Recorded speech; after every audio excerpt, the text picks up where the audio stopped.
အလုသမားဝန်ကြီးဌာနပြည်ထောင်စုဝန်ကြီးဦးခင်မောင်စိုးဟာမေလ15ရက်နေ့လယ်ပိုင်းမှာမန္တလေးတိုင်းဒေသကြီးအောင်မြေသာဆန်မြို့နယ်ရှိအလုသမားစေယုံကြီးမန္တလေးသို့တွားရောက်ပြီးပြင်ပလူနာဌာနနဲ့စေယုံတက်ရောက်ကုသလျက်ရှိတဲ့အာမကန်အလုသမားလူနာများအားတွဲဆောင်အားပေးပြီးလူဒန်းငွေများပေးရခြင်းအာမကန်အလုသမားလူနာများအားကျန်းမာရေးဆောင်ရှောက်မှုပေးနေမှုလုပ်ငန်းစဉ်များနဲ့ကြောက်ကတန်းစင်ကျဲဝန်ဆောင်မှုဆောင်ရွက်ပေးနေမှုအခြေအနေများကိုတွားရောက်ကြည့်ရှုစစ်ဆေးပါရယ်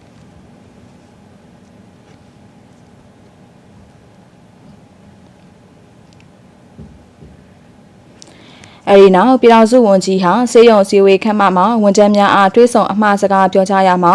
နိုင်ငံတော်သမ္မတရဲ့လမ်းညွှန်ချက်များနဲ့အညီကျန်းမာရေးကံကြားမြင့်တင်ရေးနိုင်ငံတော်အစိုးရရဲ့ရက်တရာကာလအတွင်းဆောင်ရွက်မဲ့လုပ်ငန်းစဉ်များမှာကျန်းမာရေးကံကြားမှာအာမခံအလုပ်သမားများရဲ့ကျန်းမာရေးဝန်ဆောင်မှုလိုအပ်ချက်ကိုထိရောက်စွာဖြည့်ဆည်းပေးဖို့ပြည်သူလူထုကိုတိုက်ရိုက်အကျိုးပြုတဲ့ကျန်းမာရေးဆောင်ရှောက်မှုလုပ်ငန်းများဖြစ်စေရေးအလေးထားဆောင်ရွက်သွားဖို့မှာကြားပြီးလုပ်ငန်းလိုအပ်ချက်များကိုမေးမြန်းဖြည့်ဆည်းဆောင်ရွက်ပေးပါရယ်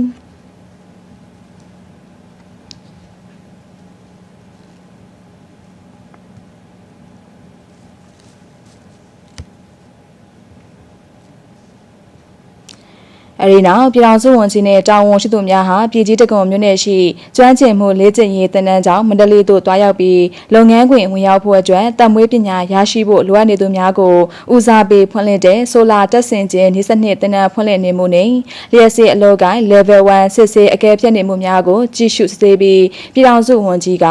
အစိုးရရက်တရာစီမံကိန်းမှာမန္တလေးမြို့နယ်အနီးပတ်ဝန်းကျင်မြို့နယ်များမှာရွေးရှားမိုဘိုင်းသင်တန်းများနဲ့အသေးစားအငယ်စားနဲ့အလတ်စားစီးပွားရေးလုပ်ငန်းများဖွံ့ဖြိုးတိုးတက်စေရေးအတွက် MSME သင်တန်းများကိုဖွင့်လှစ်ပို့ချမှာဖြစ်ကြောင်းသင်တန်းစဉ်များအလုပ်ကိုင်များရရှိစေရေးချိတ်ဆက်ဆောင်ရွက်ပေးဖို့မှာကြားခဲ့ကြောင်းသိရှိရပါတယ်ရှင်။